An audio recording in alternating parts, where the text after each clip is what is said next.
na tungkol mo. Nagagito ka naman yata. Hindi, dati nga rin pong para sir. Thank you, sir. Ayan.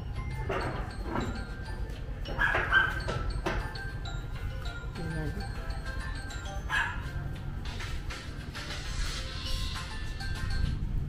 Hello? Ah. Ah.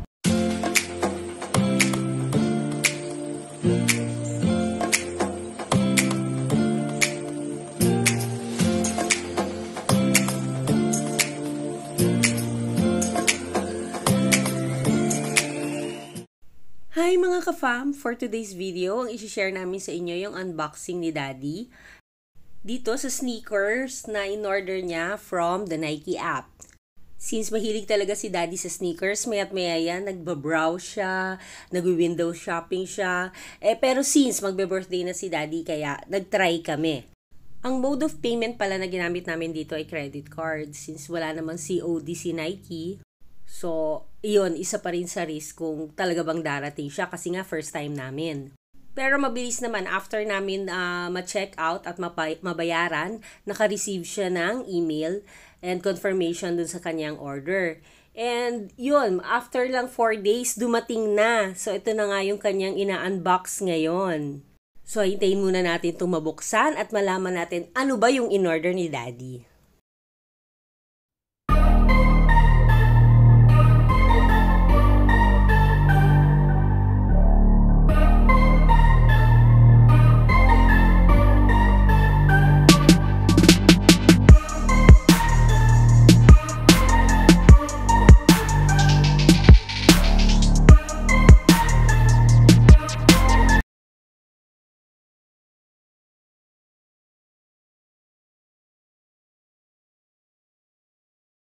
So, ayan na.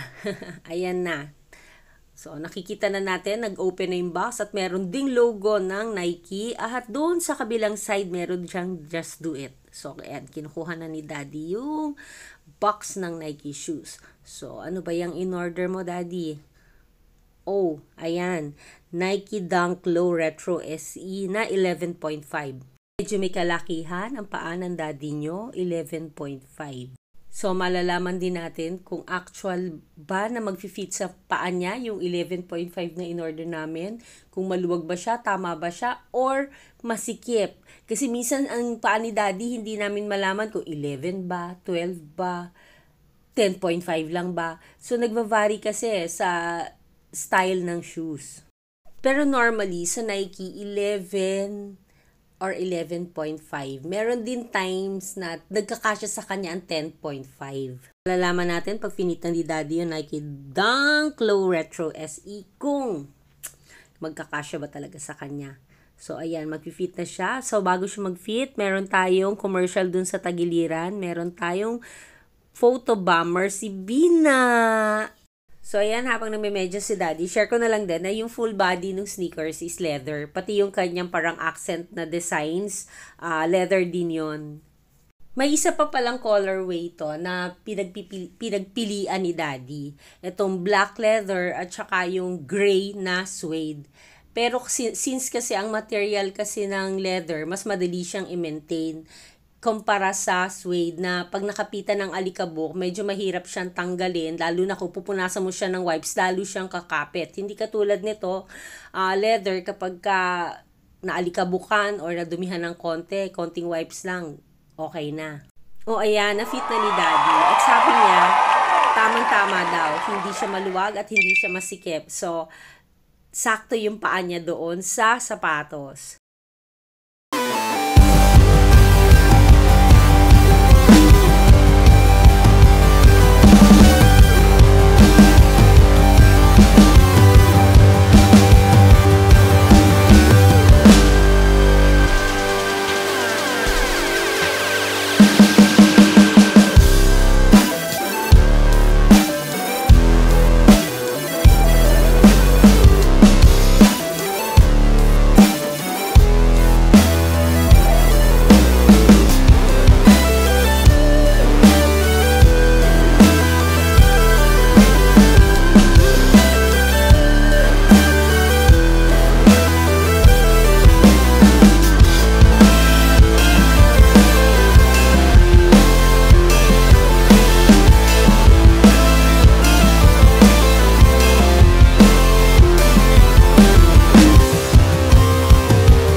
Ano, okay ba? Oo. No, happy? Oo. Iba kulay.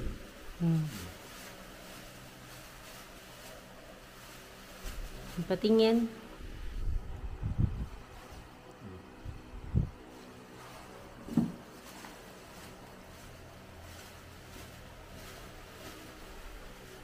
Okay.